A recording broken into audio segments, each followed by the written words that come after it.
Dungeon Our next Doomans. topic. Let's topic? talk lore. Okay. A Big What are we topic. talking about now? Right.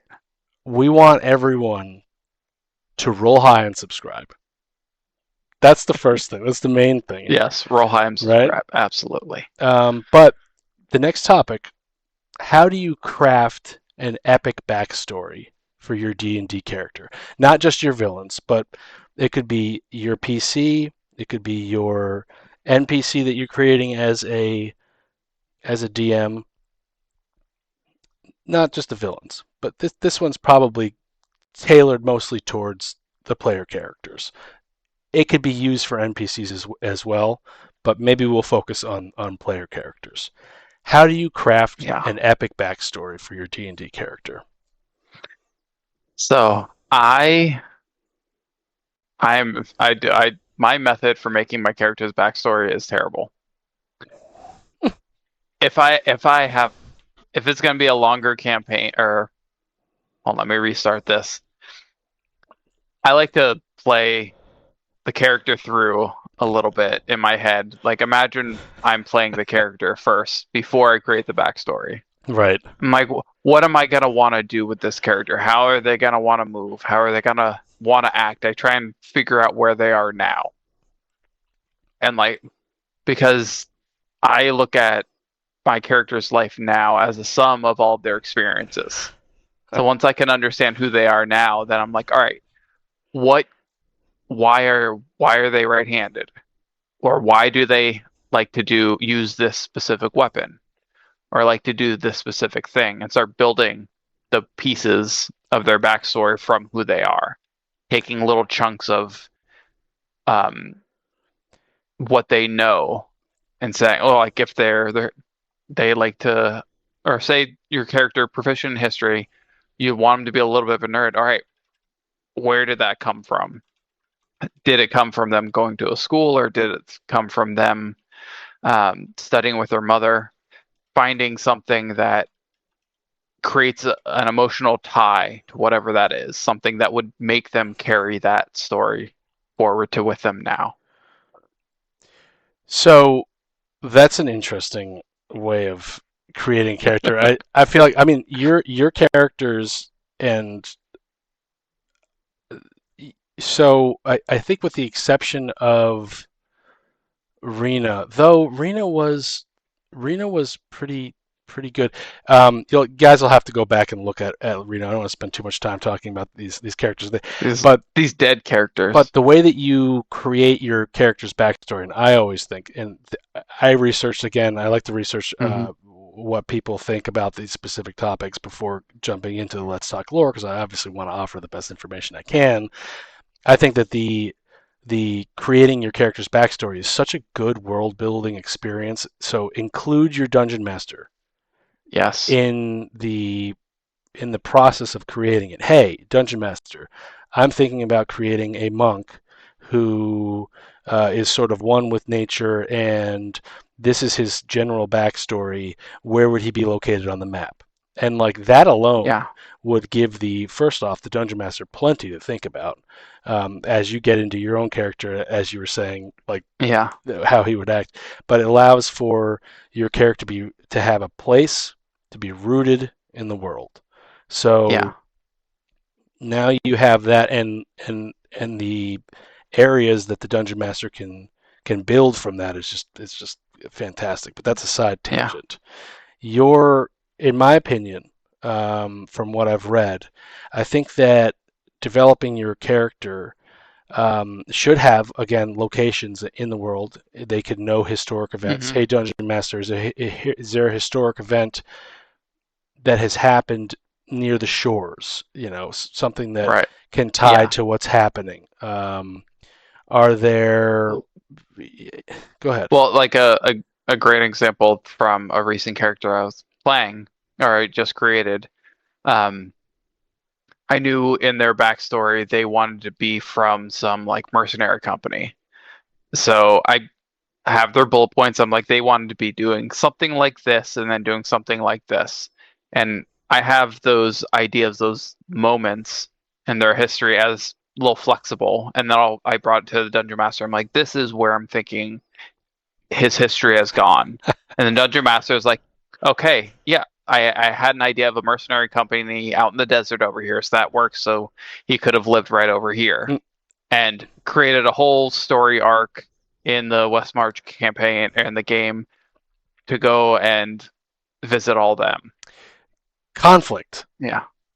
character conflict, Yeah. and it's not necessary. So, like what you were saying was not necessarily character conflict, but what does he want? So, like, yes, okay, you've developed this fantastic backstory, and well, you know what? Right. We're going to focus on Rena. You've developed Right. this fantastic backstory for Rena. He's a shipping family, and he got Hmm. lost at sea, and he became a monk. But that can't just be it. What is his goal? What is his drive? Aranis, RIP, not RIP, we don't know yet, but Aranis, his goal was to just search. He was searching for valuable magic items. Now, why he was doing that, who knows? But also, that's an interesting thing too because there's room for growth in the character's backstory. So yes, he's got an interesting backstory. He goes around, he learns all this knowledge about items in your magic world, which again includes your dungeon master because he's going to love creating these myths in the world. Hmm. But this guy has uh, a desire to find magic items, but why he's trying to find those magic items is also a very cool point or thing that you can use to make your character a little bit more have a little more uh, body to him or your character's backstory.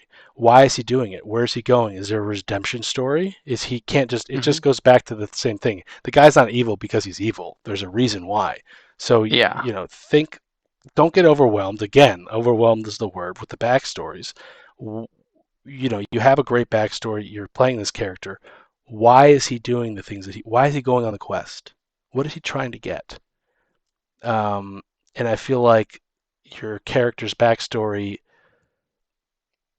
could be open ended. I think the good open ended backstories, like your Lone Star was a little closed, but we built that to we you built it, but he was evil. He joined the group, and I felt like he slowly became he accepted the group, and it was weird Well, how he, you know, there's something in there that there's a part of his backstory that contradicted his personality. And I purposely put that in there so that he could grow. yeah, So he was this evil creature, this evil person, but he came as an avatar to help his followers. And that's not something that he would do.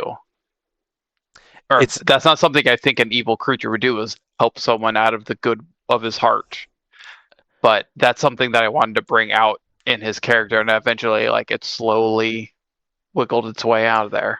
it's funny that we talk about role playing your villain and then your character's backstory. It's very similar. And so Well, yeah. I would use it. And, my suggestion would be leave that room. Don't be strict. You Hmm. can like a paladin. You're going to be Right. strict. But the moment that he doesn't break an oath, but like maybe he decides to look the other way. What a like for the group. What a moment that is when like this very strict, stubborn guy just decides to, all right, go ahead and kill, go ahead and, you know, I need to leave the room for a moment. yeah. Need to go pee behind a tree. And leaving room for growth, I think, is one of the Hmm. main, uh, I guess, points I'd like to get across when it comes to Absolutely. character backstories, because don't be strict to it. You can Well, focus on elements of his past and why he has personality traits because of it. You know, I think the other important aspect for that is don't be afraid to let your character grow. I think when correct. a lot of the times we create these characters with this backstory and we have this idea of who they are, and we only let that be who they are, instead of letting the story as you're unfolding add to your backstory. And this is something that I like to do every so often if I'm playing a longer character or a character for a longer period of time, as I'll go and update my backstory. Oh yeah. And because I wrote the backstory of who they were when they started, they've if I'm playing my character and as the way I'm wanting to, they're going to change in some way or grow or develop or learn new stuff about them. So we'll rewrite the backstory, keeping all the stuff that was there, maybe rewording it, but like their whole backstory is now to where they are now. They've changed, they've grown. Yeah. And just allowing that growth to happen, not trying to keep them of who they were. Here's the quote that I read that sums what you're saying up. Avoid resolving everything. Let the campaign provide the answers. Yes. Right? So maybe the guy's searching for his lost siblings, and it turns out that as a character, you spent so much time making this tragic story of how he lost his siblings, and maybe they're alive, maybe they're not, but he has found this group of people, and this group that he is with, these adventurers, slowly make him feel like he has siblings around him, someone to care he has about. A family again. And also like you can tell your character's backstory during downtime, and that's a good way to have your characters relate to one another. Especially on revealing your backstory during downtime. A DM tip: during long rests, when people are taking watches, give them time to have conversations. This is something that happened in a couple of recent games I've played. The DM will say, "Is there anything you guys want to talk about?" Pro GM tip from Chris: let the players talk. Well, let them play. Just give the space for stuff to come out. Yeah, and it's like that's where random little personality traits come out, a little things that someone wants to share, but it's hard to really do that in combat or exploring or talking to a shopkeeper.